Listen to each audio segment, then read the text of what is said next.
In this video, you're going to be identifying parallel and perpendicular lines. So this is on your slides. You're going to notice parallel lines never intersect, and they also have the exact same slope.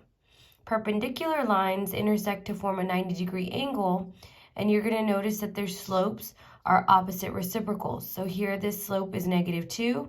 The opposite reciprocal would be +1/2.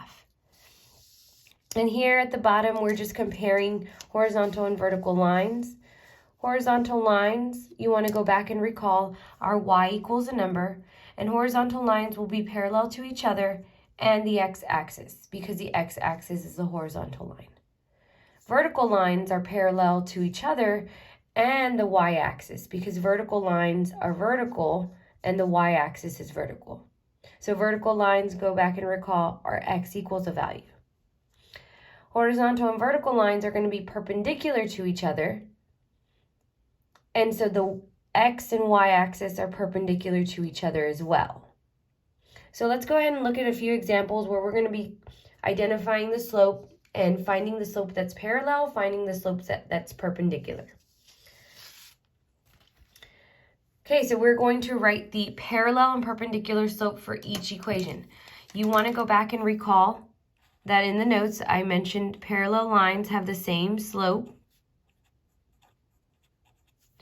and perpendicular lines have opposite reciprocals.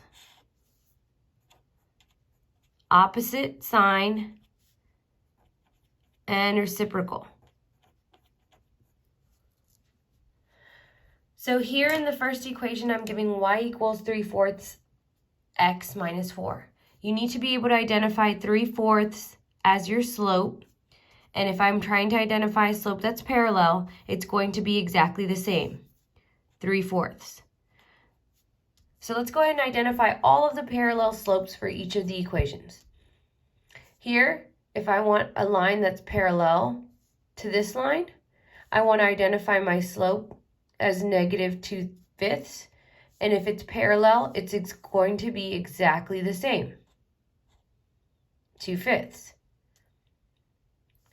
In this equation, y equals 4x plus 7. The value in front of x is 4. This represents my slope. And if I want a line that's parallel, it's going to be exactly the same, 4. And in the last equation, my slope is -1x minus 3. Well, the equation is y equals -1x minus 3. So my -1 is my slope. And if I want a line that's parallel, it's going to be the same, -1.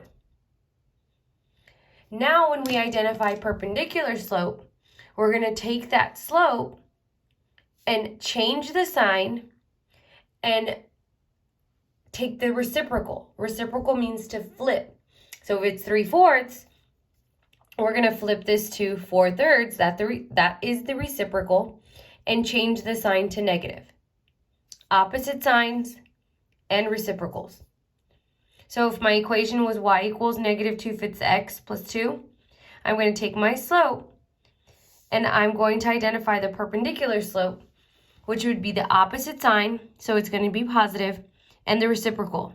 So the reciprocal of 2/5 is 5/2. And it's positive because it's the opposite sign. If my slope is going to be perpendicular to the slope of this line, y equals 4x plus 7, I'm going to identify my slope as 4. And if I want the perpendicular, which is the opposite reciprocal, I need to realize that 4 is over 1. So opposite sign, it's going to be negative. And you flip this, 1/4. If I want the perpendicular slope for -1, then I need to understand that -1 is over 1. The opposite sign is a +1. And then the reciprocal would be 1/1. So the opposite reciprocal, the perpendicular slope to a slope that has a -1, would be a +1. Now you're going to identify some parallel and perpendicular slopes by looking at the equation.